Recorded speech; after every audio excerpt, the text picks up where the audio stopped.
Aujourd'hui, on va parler des plus grosses erreurs d'arbitrage vues en NBA. Des décisions tantôt malheureuses, tantôt si incompréhensibles qu'elles ont été soupçonnées d'être liées à des matchs truqués. On parle de coups de sifflet qui ont parfois coûté cher à ceux qui en ont été victimes. C'est à ces calls qu'on a donné la priorité pour cette vidéo. Parce que oui, plus l'enjeu est grand, plus l'erreur sera d'ampleur elle aussi. On ne parlera donc pas ici des techniques abusives, des marchés aberrants, des portées de balles ou des écrans illégaux qu'on peut voir pleuvoir au quotidien en NBA. L'erreur est humaine, c'est vrai. Il est toujours plus facile de juger après coup et avec ralenti à l'appui, plutôt qu'en direct dans le feu de l'action. Mais l'arbitrage reste un sujet sensible de ces dernières années. En avril 2023 d'ailleurs, plus de 25% des 108 joueurs NBA interrogés par The Athletic dans un sondage ont cité l'arbitrage comme étant LE plus gros problème actuel de la ligue. La NBA veut un produit familial, le plus exportable possible, facile à vendre. Le problème, c'est que cela le rend aussi plus lisse. D'un côté, la ligue se montre assez rigide envers ses joueurs sur le terrain, de l'autre, elle est au contraire plutôt laxiste sur les règles au profit du spectacle avant tout. Et dans ce spectacle, les acteurs principaux sont censés être les joueurs. N'est-ce pas Joe Crawford? Arbitre de 1977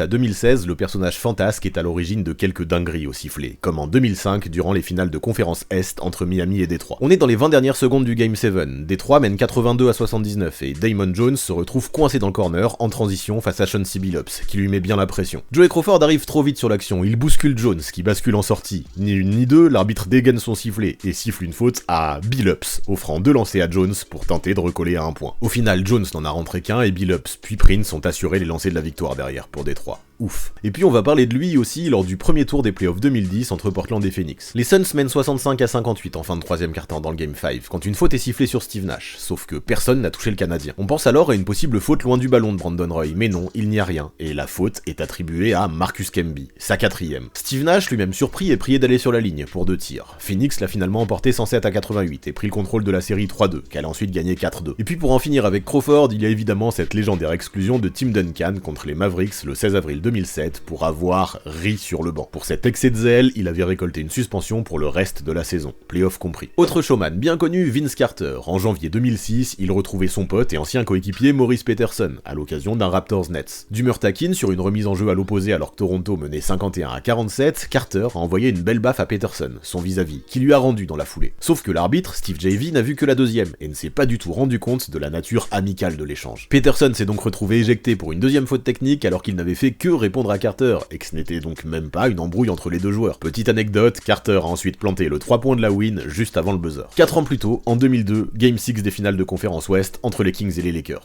Et pour ce match sur YouTube, il est carrément possible de trouver les highlights, surtout que parmi eux se trouvait en plus Tim Donaghy. Si vous ne connaissez pas l'histoire de cet arbitre banni par la ligue, on vous invite à aller voir la vidéo complète qu'on lui a consacrée il y a quelques temps sur cette chaîne. À 12,6 secondes de la fin et alors que Sacramento vient de scorer pour revenir à 1 point 103 à 102, Mike Bibby finit par terre après avoir pris un coup de coude de Kobe Bryant, qui cherchait à se démarquer pour aller récupérer le ballon sur la remise en jeu. Mike Bibby est allongé par terre, les 2 mains sur le visage, et les arbitres finissent par siffler une faute de Bibby sur Kobe. 2 sur 2 au lancer pour le Mamba derrière, elle les égalise à 3-3 dans la série au terme d'un match où l'équipe aura shooté 40 lancers francs, contre 25 pour Sacramento, dont un 27 à 9 rien que dans le 4e quart-temps. Les Lakers ont ensuite remporté le Game 7 et le titre. 8 ans plus tard, c'est le déroulement de la fin du Game 7 des finales 2010 contre Boston qui a fait grand bruit, car Bryant y a bénéficié à lui tout seul de 15 fautes rien que dans le dernier quart. Restons en 2010 encore, et parlons de la faute non sifflée de Sean Marion sur Kevin Love sur la toute dernière action d'un match entre Dallas et Minnesota, remporté de 2 points par les Mavericks grâce à Snow Call. En 2008, Keyon Dooling a lui provoqué une faute sur son propre coéquipier. C'était lors des demi-finales de conférence Est entre Détroit et Orlando. Sur un drive, il est rentré en plein dans son pote du Magic, Marcin Gortat, mais c'est pourtant un Piston qui a écopé de la faute. Bon, petit scandale, mais pas de grosses conséquences non plus, car la série a été balayée 4-1 par Détroit, qui s'est ensuite fait sortir par Boston au tour suivant. Et est-ce que vous connaissez l'histoire de l'arbitre qui, persuadé d'avoir entendu le buzzer sonner, a refusé que la dernière seconde d'un match Bulls-Hawks se joue alors que Chicago venait d'égaliser? La boulette a été énorme, a été suivie par une réclamation validée par la ligue et a donné une fin de match rejouée complètement rocambolesque. On y a consacré une vidéo là encore l'an dernier, c'est le Phantom Buzzer Game de 1969 si ça vous intéresse. Parlons maintenant de 3 Phantom Falls tout aussi intéressantes les unes que les autres. La première date des finales 1988, Game 6 entre les Pistons et les Lakers, Détroit devant 3-2 dans la série et 102 à 101 à 27 secondes de la fin. Los Angeles fait confiance à Karim Abdul-Jabbar pour tenter de repasser devant. Ce dernier se tourne pour armer son skyhook et le sifflet résonne. La 6e faute de Bill Laimbeer. Pourtant au ralenti il n'y a aucun contact clair du Piston sur la star des Lakers. Jabbar rentre ses 2 lancers francs, Los Angeles prend l'avantage puis remporte le match et finalement les finales. Deuxième Phantom Call, la faute sifflée à Antonio Davis sur un shoot à 3 points de Larry Johnson à 5,7 secondes du buzzer du Game 3 des finales de conférence Est 1999. Le ballon est rentré, le lancer aussi, New York a ensuite remporté la série 4-2. Troisième Phantom Call, celui qui a sanctionné Scottie Pippen sur un shoot d'Hubert Davis, envoyé sur la ligne à 2,1 secondes de la fin alors que Chicago ne menait que d'1 point face aux Knicks en demi-finale de conférence Est 1994. New York, vainqueur de la série en 7, l'a emporté d'1 point ce soir-là. Et puisqu'on parlait des Bulls, revenons en arrière d'1 an pour évoquer le Game 5 des finales de conférence Est 1993. Les Knicks menaient d'1 point, leur ailier fort Charles Smith tente 4 fois sa chance sous le cercle en ramassant pléthore de claques sur les bras à chaque montée de balle, mais rien, aucun coup de sifflet en sa faveur. Chicago récupère alors le ballon et B.J. Armstrong met l'équipe à l'abri sur la possession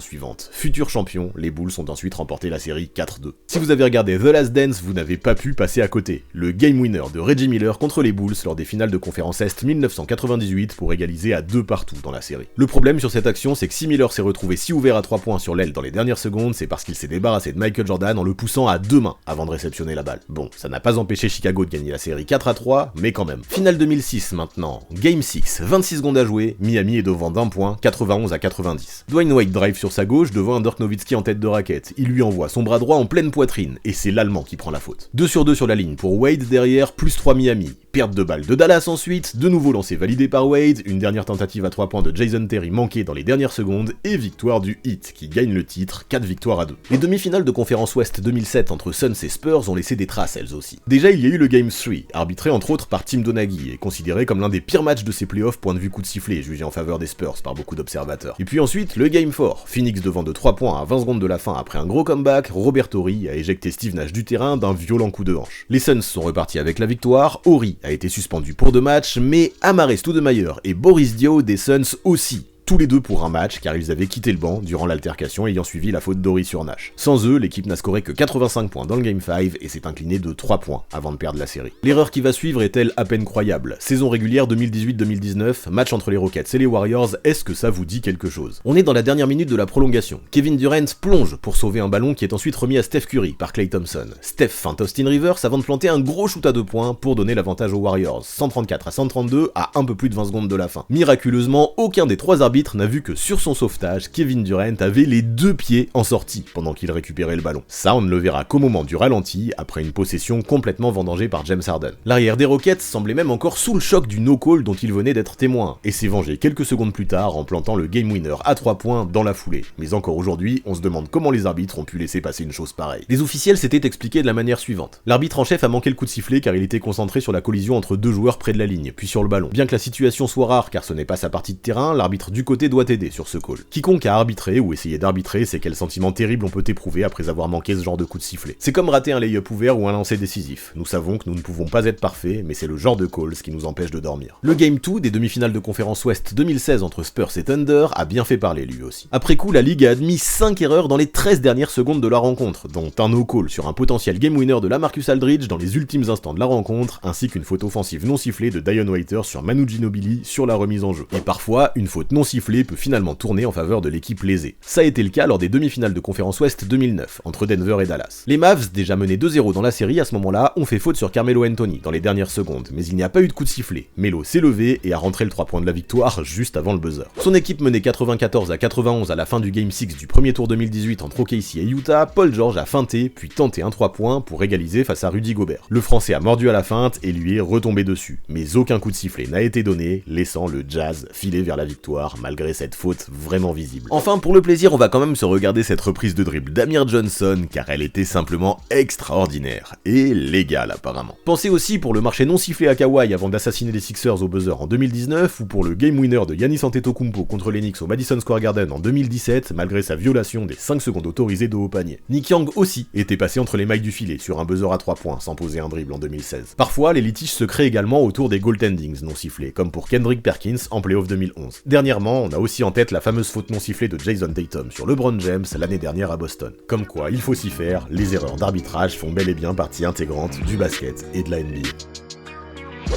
Avant de partir, abonnez-vous à la chaîne de Basket Info, mais aussi à celle du 6ème homme pour avoir 2 visions complémentaires de la NBA. Les dernières vidéos mises en ligne apparaissent sous vos yeux.